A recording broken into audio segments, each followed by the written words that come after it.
Everybody's already here. Looks like we're the last ones to arrive. You're here. Ah, there you are. Well, look who finally decided to show up. You look like you came here immediately after finishing up some work. I'm very happy to see you here. But we're not late, are we? It's just that everyone else arrived ahead of time. I propose that the last one who arrived be put in charge of today's speeches.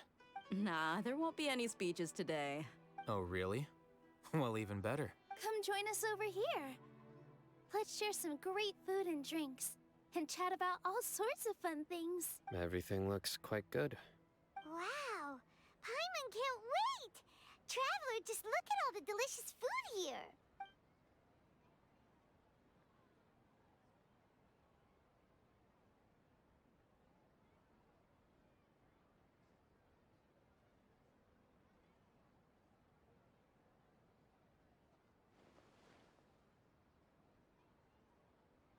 Whoa, it's so delicious! Oh, this grilled meat tastes amazing! The food was specially prepared for you by everyone in the Grand Bazaar. And we have gifts that were sent by the residents of Sumeru City when they heard we were holding a feast. Everyone that came said that you saved Sumeru, and wanted me to thank you all on their behalf. Ah, feels kinda nice to be seen as a hero.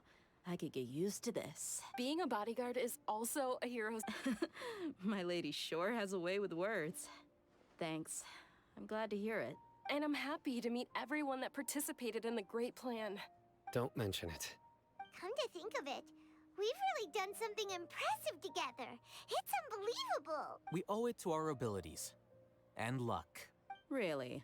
Why do I remember everybody thinking that luck was against us and feeling like we hardly had a chance of succeeding? That's how I remember it too. It's luck that brought us together, and it was luck that let us form a team. Then, it took even more luck for us to formulate a plan and implement it successfully. Moreover, judging from the results, everything worked out well. Yeah, everyone gave it their all when it mattered most. It was almost like a performance. We took the stage and put on our best show. Everyone played their part. And thanks to everyone's efforts, the performance was a great success. So, would you say we're good actors too? It's such a blessing that Lesser Lord Kusanali was able to return to power at the Academia. Yes, even after being abandoned and neglected so many times, she's finally returned. Uh-huh. Lesser Lord Kusanali once used all her power in a great disaster, which resulted in her losing all her wisdom and memories of the past. The Academia basically abandoned her because of it. This should be something everybody should remember. Huh? You look surprised. I didn't say anything wrong, did I? No, everything you said is correct. That's good. Something wrong? Yeah, what's with that face? You knew all of this already. Even if those two giants of the Academia are here, I still have to say it. Those sages really have some nerve. 500 years ago, Lesser Lord Kusanali used all her power for the people of Sumeru. And what did they do in return?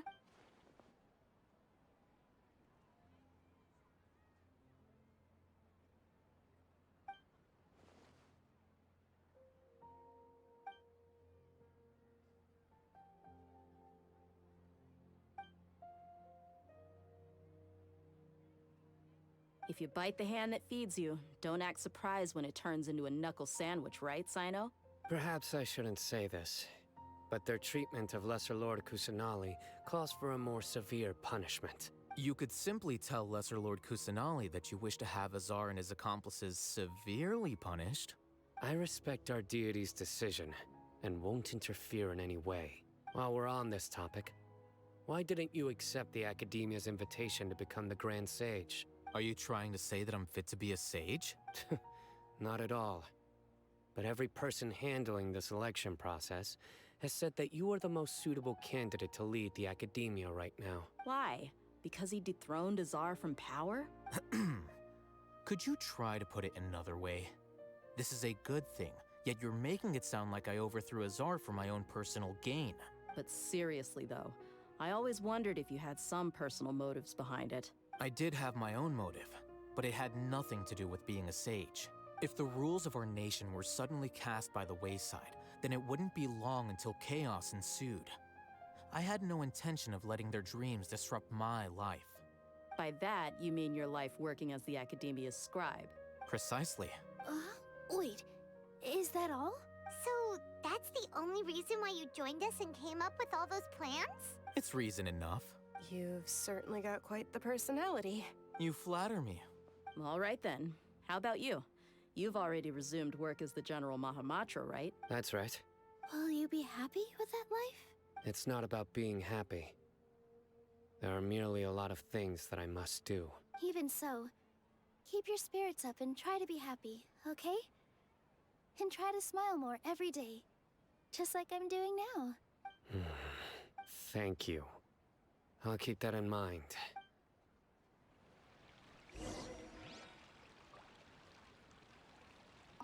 I seldom participate in such lively gatherings, but the atmosphere here is quite good.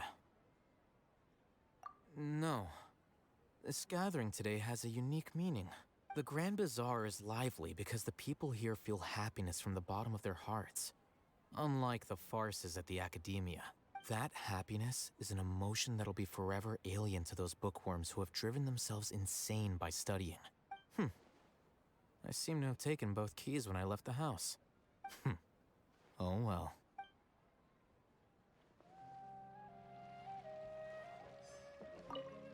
My lady, the grilled meat over there is delicious. Have you tried it? Yes, I also tried some fruit just now. Oh, they're very sweet. What an amazing place to relax. No wonder everybody likes to rest at the Grand Bazaar. You said it. Oh, look who else is here. Hello. Oh, I'm so happy Nilu invited everybody. Oh, now I have the chance to meet all the heroes. Hey, less of that polite chit-chat and more eating and drinking. The feast is about having fun, not stuffy formalities. Ah, there you are. Well, how is it? Are you enjoying the feast today? If there's anything you're unhappy with, just let me know. I'll be sure to take note of it. It's the first time I've ever invited so many exceptional people to one place. I was a little nervous myself. You see, every guest here is quite extraordinary. It's unbelievable that we've got everyone together here. Almost like a fairy tale. Make sure you live it up tonight. I'll be happy as long as you're enjoying yourselves. I'm honored to have her think of me this way. If I have a chance in the future, I would really like to invite her to one of my performances. I can't explain why, but I just feel elated right now. Thank you.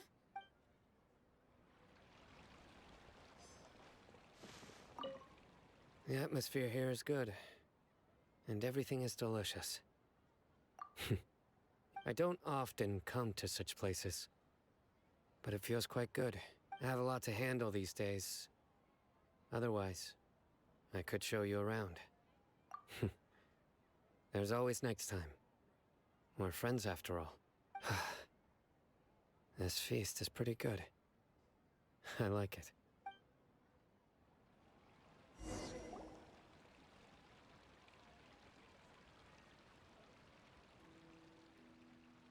Hey, what's wrong? Your head is starting to droop.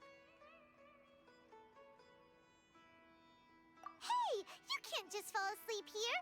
Paimon will go find something delicious for you to eat. You'll wake up once you've put something yummy in your tummy. Of course, just wait here for Paimon.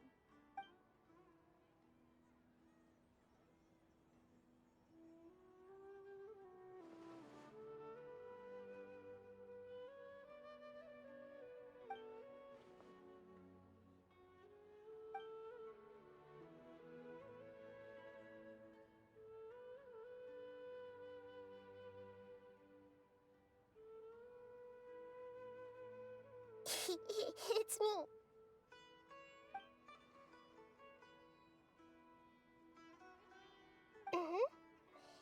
You may blame me for being a bit too self-indulgent.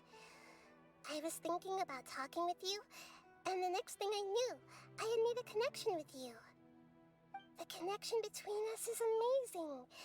It's like flora and the fence it grows upon. I heard there's an amazing celebration feast today at the Grand Bazaar. I wanted to have a look for myself, so I snuck in. Lately, I've been so busy dealing with all the fallout from recent events, so I really haven't had any free time. Although you've already helped me with a lot, there's still one more thing I hope you can help me with. Please say thank you to everyone for me.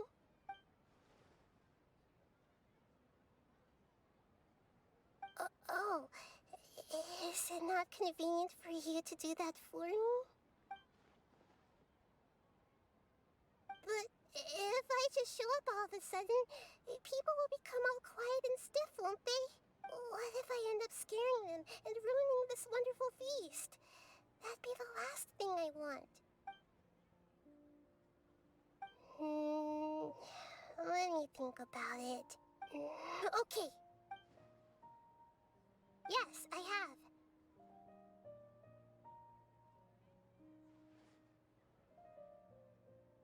You said I should go thank everyone as myself, right? So, I've decided to borrow your body for the time being. Please don't blame me.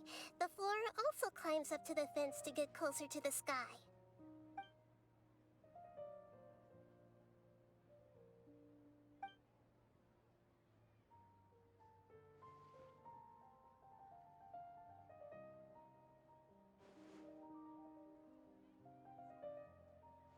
Everyone!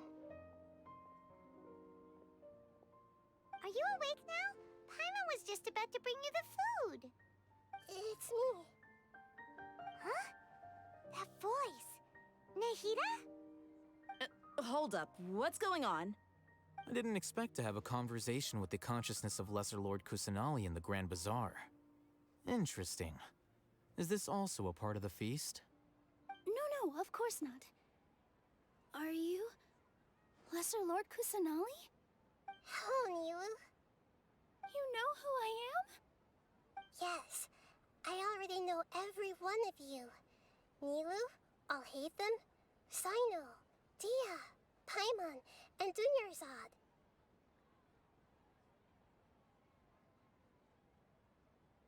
Lesser Lord Kusanali? I took the liberty of occupying the traveler's body so that I could thank all of you in person.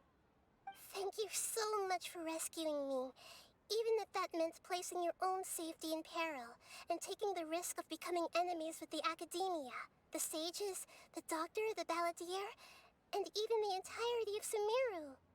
Without you, without any of you, I would have been in a much more difficult situation. Had you not helped me to resolve the crisis, not only I, but Sumeru and even the entirety of Tevat would have suffered great misfortune.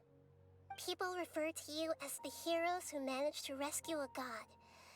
I'm quite fond of this name. It not only explains your identities, but also bears witness to your relationship with me. Please, allow me to present to you my most sincere gratitude. Lesser Lord Kusanali, you have done so much for Sumeru, and I didn't even have a chance to do anything for you. You don't have to do this. Dunyarzad, the suffering you endured during your illness is also proof of you being with me and praying for me. Thank you. You don't need to be so ceremonious. It's always been my duty to protect you. This is how the relationship between the Academia and Dendro Archon should be. We just did what was necessary and set things back on the right path. You're an Archon, but you act so humble. You really don't need to be so polite with us. I'm honored to have been able to take part in this plan. I hoped you liked the dance I dedicated to you. Thank you, all of you. Thank you so much.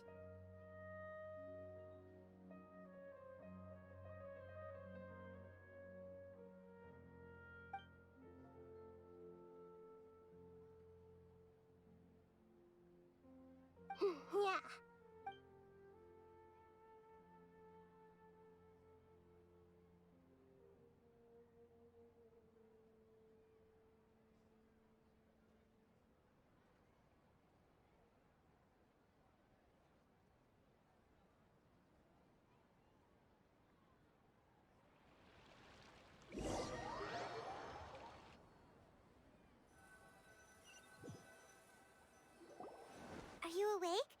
Did you rest well? After Nahida left, you ate a lot of food. You've become a glutton. That just means you still have a lot to learn from Master Paimon, the Sage of Gluttony. All right, since you're awake now, should we go and have a chat with Nahida? She should be in the academia right about now. If you have any questions, now's your chance to ask.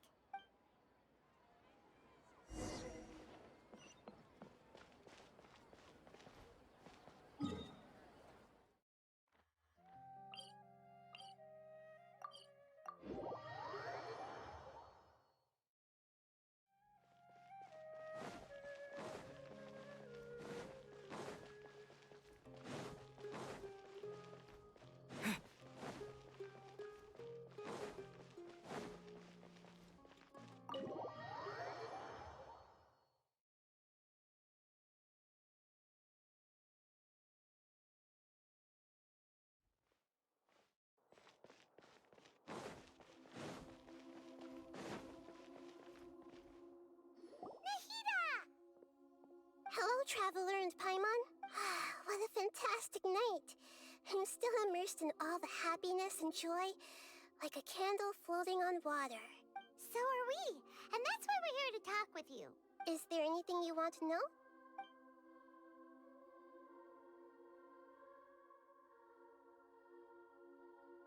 After recent events, the Akasha can no longer function as it used to. I've given it some thought, and have decided to shut it down permanently. But this is definitely not a bad thing. Even from the beginning, I've been planning to shut it down. The Akasha's centralized administration of knowledge has always restrained people's curiosity and curtailed the number of paths available to them. I don't think this is good for Sumeru. Although people may initially feel a little uncomfortable with the loss of the Akasha, they will soon understand that this life is more suitable for them. And as for the future of Sumeru, I'm preparing to regain control of the academia. The former sages have received their punishment, but the new sages have yet to be selected. I will oversee the process personally. I hope that the new 6th grade sages will be more focused on academics. Sumeru needs such leaders more than ever. The other big issue is the people of King Deshret. All the residents of the desert, in fact. They have been mistreated for far too long. I've already taken some measures to address this. It will take some time to rebuild everything, but no matter if it's culture, friendship, or trust, we will rebuild it. You mean, what happened after the doctor put you to sleep? Not exactly. The top-ranked Fatui Harbingers, up to number 3, possess power comparable to that of gods. I was no match for him in that kind of situation. However, in spite of the bad situation, I still managed to make a fair deal with the doctor. I'm sure you remember the entity that changed your fate, the Heavenly Principles. In fact, the Heavenly Principles has been quiet since the Conria disaster 500 years ago. I used this point as leverage against the doctor. I told him that the Heavenly Principles may be awakened if I destroy the Gnosis. Although it's just a bluff, he still fell for it. I assumed that the Heavenly Principles wouldn't just stand by and let such extensive damage to its laws take place. And as for what I exchanged for the Gnosis, the exchange served as both punishment for the doctor as well as a boon of new knowledge that I couldn't refuse as the God of Wisdom. He's still in a coma. I've hidden him like how one would hide a feather. I know you have many misgivings about him, but as someone who had become a god, he has retained a number of very useful features. Don't worry, I'll keep an eye on him and make sure he doesn't do any evil. In addition, there are still some mysteries left in him.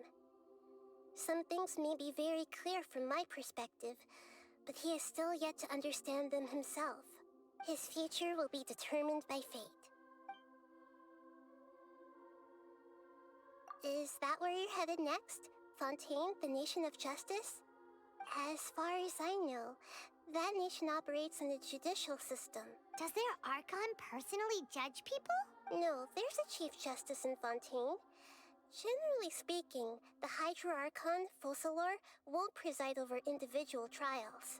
However, even then, Focalor will still make herself present at just about every trial. It seems that she just likes to immerse herself in that sort of atmosphere. As Archon, she still reserves the right to influence the final verdict. Anyway, let's just say she's got, a very unique personality. Are you sure? Isn't there something else you haven't asked about yet? Huh? You mean... About your sister. While you were resting at Gandharvaville, I took some time to perform an Irminsul search for information on your sister. Yeah. Isn't Irminsul a repository for all the information and memories of Teyvat? So there shouldn't be anything on him or his sister. This is true in your case. Irminsul indeed does not have any information on you. However, there must be something different about your sister. Because, as it turns out, the world has recorded information on her after all. What? There is only one possible explanation. She belongs to this world.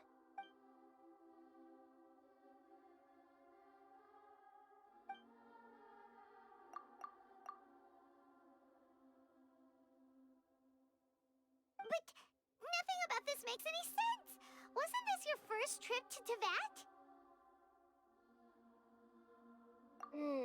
According to the records I was able to access, your sibling suddenly appeared in Conria. After the Conria disaster, she began her journey through the 7 nations of Teyvat. But just as her journey was about to reach its conclusion, the Irminsul records on her suddenly become fuzzy. What do you mean, fuzzy? Did something happen to her? All I know for sure is that somebody, for reasons only they can know, is deliberately obfuscating her fate. And whoever it is, if they can do that, who knows what else they're capable of. But even that wouldn't explain how she somehow comes from this world. Something else I noticed was that according to these records, the Fatui have not classified your sibling as one of the Descenders. What's a descender? Paimon's never heard of it. Look, I'm sure you must be curious about the information I received from the Fatui in return for my gnosis, right? A very important part of the intel was about this world's Descenders. External beings, ones that don't belong to this world. Traveler, you are Teyvat's 4th Descender. Huh? So the Fatui count 3 other Descenders before the Traveler, and his sister isn't even one of them? That's right. My current hypothesis is that the first Descender was likely what we now call the Heavenly Principles. As for the other Descenders, I still need to verify their existence. It could take me some time. Paimon's head's about to burst from all this crazy new information. And yet, even knowing all this, I'm sure you must still have a lot of unanswered questions. I must say, I truly regret that I can't help you more as the God of Wisdom. There are many questions in my heart as well. I will need some time to go through each one of them. And soon, you'll also begin your journey anew and depart from Sumeru. I'm very interested in your future. It's a journey that can't be observed or recorded by this world. If fate is the ultimate knowledge, then your future will be the ultimate fate. Paimon's sure glad we got to meet you, Nahida. The pleasure is all mine. I can't thank you enough. Alright, that's enough talk for today. If you ever miss me, just close your eyes, and maybe I'll appear in your dreams.